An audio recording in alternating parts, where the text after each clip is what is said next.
ഇന്ന് ഏത് channel interview? ഏത് ചാനലുണ്ട് ചാർലി ഇന്ന് ഇന്റർവ്യൂ? ജനൻ ടിവിയിൽ.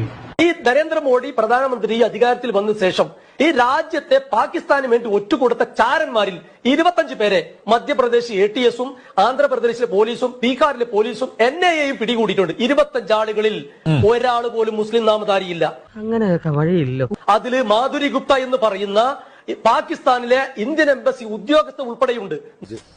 ഒരു കുഴപ്പമില്ല, സന്തോഷമുള്ള മക്കളെ, സന്തോഷായി. നിങ്ങൾ മനസ്സിലാക്കുക, ദയവ് ചെയ്തിട്ട് മതത്തിന്റെ പേരിൽ ഈ ജാതി തോന്നിവാസങ്ങളെ, രാജ്യദ്രോഹികളെ ചേർത്ത് വെക്കരുത്. ഈ രാജ്യദ്രോഹികളായിട്ടുള്ള ആളുകളെ അങ്ങനെ തന്നെ കാണാം. എന്തേനു യവൻ പുലിയാണ് കേട്ടാ. പുലി എന്ന് പറഞ്ഞാ വെറും പുലിയല്ല, ഒരു സിംഹം. കാര്യങ്ങളൊക്കെ കൈവിട്ട് പോയല്ലോ തിരുവട്ടമാ. രാജ്യത്തെ സുരക്ഷാ സംവിധാനങ്ങളിൽ വീഴ്ചയുണ്ടോ എന്ന് രാജ്യത്തെ ഭരണകൂടം പരിശോധിക്കണം എന്ന് പറയുന്നതിനെ ഈ രീതിയിൽ വ്യാഖ്യാനിക്കരുത്. നേതാവ് പറഞ്ഞതിന്റെ അർത്ഥം മനസ്സിലായില്ല. അത് സ്വാഭാവികമായും ഭരിക്കുന്ന ആളുകളോടാണല്ലോ ഇത് പറയേണ്ടത്. ഈ ഇന്റലിജൻസ് ശക്തമാണെങ്കിൽ ഈ രീതിയിൽ ആക്രമണം ഉണ്ടാകാൻ സാധ്യതയുണ്ട്. ഒന്ന് ആലോചിക്കണയാണേലും ഇവൻ പറയണേലും ഒരു കാര്യമില്ലാതില്ല. ഞാൻ പറഞ്ഞു, നരേന്ദ്രമോദി 2014 മെയിലെങ്ങാണ്ട് അധികാരത്തിൽ വന്ന ശേഷം 7 ഭീകരാക്രമണങ്ങൾ കശ്മീരിലുണ്ടായി. 125ഓളം ആളുകൾ കൊല്ലപ്പെട്ടു. അതിൽ 70ഓളം പട്ടാളക്കാരാണ്. ആ ആളുകളുടെ മനുഷ്യരുടെ ജീവന് വിലയില്ലേ? ആ ജീവന് സുരക്ഷിതത്വം കൊടുക്കേണ്ടത് ആരാണ്? രാജ്യത്തെ സർക്കാരല്ലേ? അതേടാ, ഞാൻ കോമാളിയാ, സർക്കസിലെ കോമാളി. നാണം കെട്ടവൻ, ഒരു വ്യക്തിത്വമില്ലാത്ത തെണ്ടി. എനിക്ക് നിന്നോട് അറപ്പ് തോന്നണം. എന്റെ ഉപദേശവും കുറ്റപ്പെടുത്തലും നിനക്ക് രസിക്കുന്നില്ലെന്ന് എനിക്കറിയാം. അല്ലല്ല, കേൾക്കി, പ്രധാനമന്ത്രി ആഭ്യന്തര ഉത്തരവാദിത്തപ്പെട്ട സ്ഥാനത്തിരിക്കുന്നവരാണ്.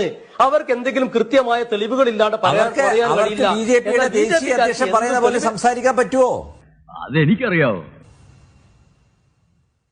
അതെ, എനിക്ക് നിങ്ങൾ അത് പറഞ്ഞാൽ മതി. ഇപ്പൊ നിങ്ങൾ വളരെ കൃത്യമാണ്. ബിജെപിയുടെ ദേശീയ അധ്യക്ഷനും ഈ വന്നിരിക്കുന്ന ശിവശങ്കർ അല്ല, കേൾക്കി, താൻ എന്ത് സംസാരിക്കാനാണ്? താനോട് നാദി കേൾക്കി. മിനിമം നിങ്ങൾ ആ ആളുകളെ തന്നെയെങ്കിലും വിശ്വസിക്കുക.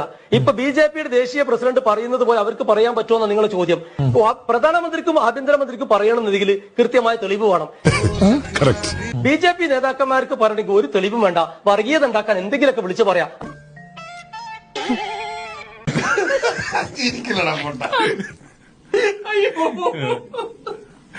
അതല്ല ഞാൻ ഉദ്ദേശിച്ചത്. ഞാൻ ഉദ്ദേശിച്ചത് എനിക്കങ്ങനെ മനസ്സിലായത്. ഷാക്കിർ വളച്ചൊടിക്കണ്ട. എന്തിനാടോ നായരെ വെറുതെ എന്റെ ബ്ലഡ് പ്രഷർ ഇങ്ങനെ കൂട്ടുന്നേ? കേൾക്കുന്ന ആളുകൾക്കൊക്കെ മനസ്സിലാവണം. അതാണ് മാറ്റി പറയാൻ പറ്റൂ, എനിക്കിങ്ങനെ അറിയുള്ളൂ. പാട്ടി I don't like your attitude. എനിക്ക് തന്നെ ഇഷ്ടമാവുന്നില്ല.